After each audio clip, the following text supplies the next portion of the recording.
Niliondoka hapa ikiwa nimemfuata Albert akiwa ni mgonjwa, akiwa ameshikwa na polisi. Kwa hivyo nimekuja kwa sababu ya kuleta ujumbe wa kifo na bado tunalia. Kama nilivyosema hapo awali, nilipotangulia kusema ya kwamba namshukuru rais kwa kuchukua kijana wangu Albert Omondi kama kijana wake na kuhisi kuona kitu, sababu wengi wameaga dunia jana, hata juzi, hata wiki jana, lakini alichagua kuchukua mzigo huu kama wake ili akaweze kusema pole kupitia kwa simu yangu. Mimi namshukuru kwa ajili ya hiyo. Takriban juma moja na siku kadhaa zimeweza kukatika tangu kutokea kwa kifo cha Albert Ojwang, mwanablog kutokea nchini Kenya. Kifo chake ni cha kutatanisha, huku jeshi la polisi la nchini Kenya likihusishwa moja kwa moja na kifo chake. Mambo mengi yaliweza kuzungumzwa kupitia kila sehemu, haswa katika mitandao ya kijamii, lakini pia vijana wa nchini Kenya waliweza kutoka na kuandamana na kufanya ghasia katika mitaa mbalimbali ya Nairobi, wakishinikiza jeshi la polisi kuwajibika kwa kifo hicho. Hali iliyopelekea rais wa nchini Kenya, na mzungumzia Ruto, kuweza kutoa kauli yake, huku akitaka vyombo vya sheria kuchukua nafasi yake pale ambapo aidha raia ama askari anapokosea, basi sheria ichukue mkondo wake na kuwajibishwa. Hata hivyo, Wakenya bado kwa sasa wanaendelea kusubiria hatima ya kesi hiyo.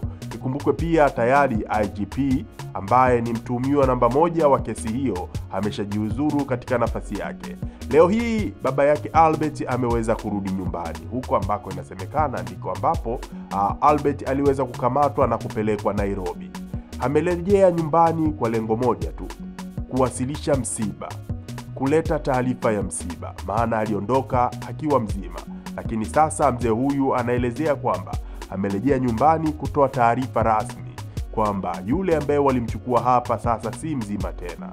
Lakini katika mazungumzo yake hakushindwa kutoa shukrani, kwa maana huo ndio uungwana. Katika shida ni kushukuru, katika raha ni kushukuru.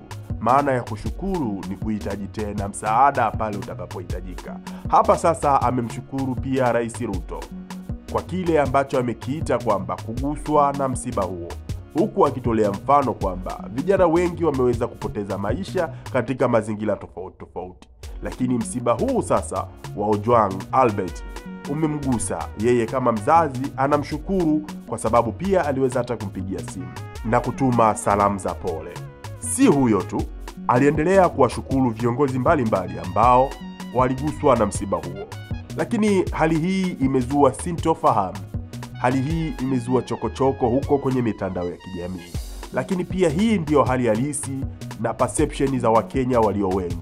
Nitazisema hapa kupitia komenti zao. Komenti hazijalizishwa na hiki alichokifanya huyu mzee, lakini sisi tunasema kwamba shukrani maana yake utahitaji tena. Ndio maana halisi ya kushukuru. Kwa nini unashukuru leo? Unashukuru kwa sababu kesho utahitaji tena msaada pale tatizo linapokufika.